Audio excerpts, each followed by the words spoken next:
Hi, this is Lauren from X Factor Filmmakers, and this is week 9 of my Reluctant Filmmaker vlog.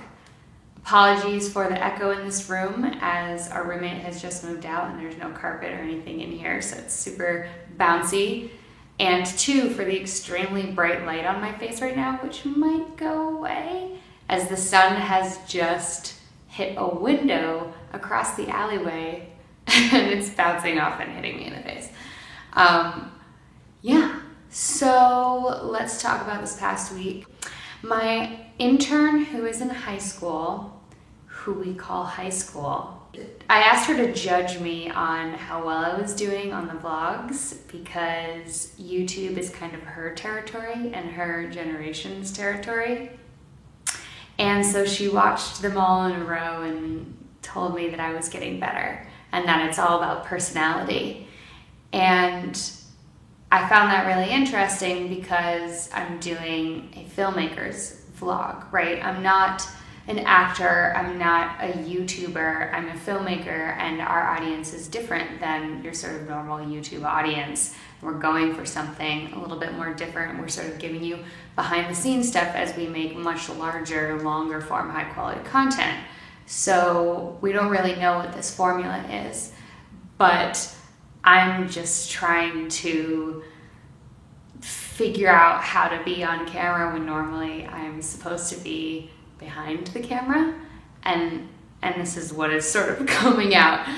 But every once in a while I'm like, all right, I got to get a little bit more animated, a little bit more who I am maybe with my interns on a daily basis, which I would imagine is a lot more exciting than me just talking to a camera because I'm actually interacting with humans and we're laughing and we're doing cool stuff and whatnot. But this is different. My interns joke that they just wish they had a camera 24/7 on me and they could just pick out all the funny stuff that happens, which would be way better for me. But that's really expensive and time consuming. Speaking of what we're trying to do, getting a different kind of audience than the YouTube audience, I want to talk a little bit about a transition that we're making with X Factor Filmmakers.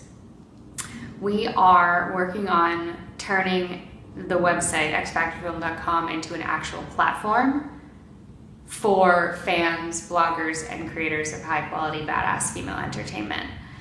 And that is a huge, huge, huge project. I mean, that's a product in itself, let alone actually making movies and bringing on more creators to do that. So what I've been doing for the past week or so is talking with members of our team, talking with people in the industry around the country, people at Netflix, people at YouTube, and other filmmakers like myself and also fans about what's sort of happening in the industry, what fans and creators of films aren't getting from their experience online, or maybe what kind of experiences they're creating for themselves or resources or tools they're using out there scattered all over different places, YouTube, Kickstarter, Twitter, Facebook, Instagram, Tumblr, the list goes on, right? We're sort of spread across all of that, and why aren't we getting an experience that's immersive for films, for fans and creators in one place? It seems like the internet is ready for that. So that's something that we're really exploring right now, and I'm sure you guys will be hearing a lot more about that as we develop. So that's cool. And what I watched this week, I watched 2 or 3 episodes of Law & Order SVU.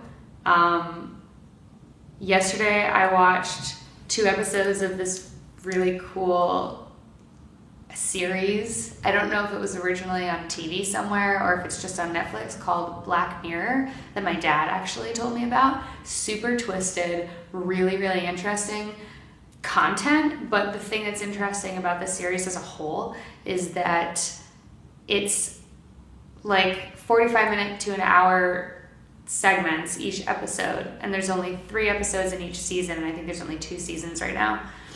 And each episode is just a completely different story. So it's basically just like a series of short feature films. They're complete stories. And they can be set in different time periods about completely different things, and no characters overlap at all. So that's sort of an interesting extension of like what American Horror Story is doing, or what True Detective is doing, except instead of like each season being different, it's each episode is different. It kind of goes back to like Twilight Zone stuff or Hitchcock Presents. I don't want to give anything away though, because it's like all about twists and everything, but just check out Black Mirror on Netflix. And then over the weekend, my boyfriend and I watched Life Aquatic, me for the first time, which is a Wes Anderson movie. I'm trying to go back and watch all of the movies by him that I haven't, because I really like his work. And I got into that because I wanted to watch Bottle Rocket and Rushmore and Life Aquatic, and my boyfriend was like, I want to watch Life Aquatic with you, because he'd seen it before but didn't remember stuff, but remembered liking it. And I saw the behind the scenes for that, which was really interesting. He made Bottle Rocket, which was his first feature film, but it was also a short film before that, which got into Sundance as a short film. Then they made a feature film out of it. It took a long time to make the feature. It took 2 years to write the script. They kept reworking it because people said it wasn't good enough. And then they shot the feature. And then the feature, despite going through Sundance with the short film and working with workshops and stuff there, it didn't get into Sundance. And then Wes Anderson was like devastated, and so was everybody else. And they just had to keep at it. Like, they believed in it, and so they just said, we need to find our audience. And every time they screened the film, a bunch of people would walk out because they didn't understand the comedy, or they thought it was bad. And then there was always like a couple people or one person that really enjoyed it. And so Wes Anderson always attached onto that and was like, okay, well, there's an audience.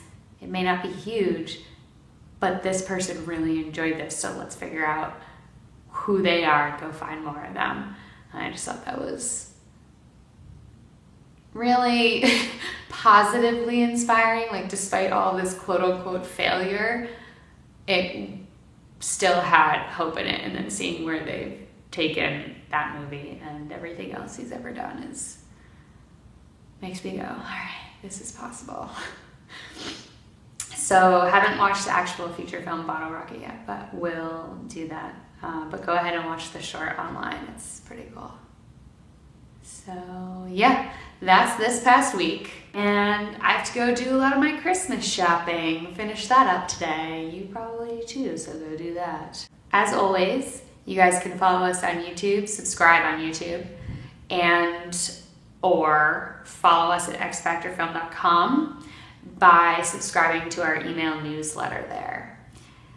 And then, of course, on all the social media platforms. See, we need one place where everybody can go and be like, I'm following these filmmakers, I'm following these movies, I'm a fan of this stuff, let's all chat about it, let's talk and interact and discover new things. I rest my case. See you later. Also, I just really wanted to show you guys my outfit, because sitting in front of a camera, like from here up, is just gonna make me look like a frumpy sweater. But the whole outfit together is like kind of badass. I don't know if you can see, but these are like these cool, like sporty legging like things. They've got like faux leather on the front. And I'm wearing these like badass boots from Palladium, which are based on France's army boots, which I think is rad. I've had for like a year. I hiked with these in Utah. They're both fashionable and functional. And yeah, how's that for personality high school?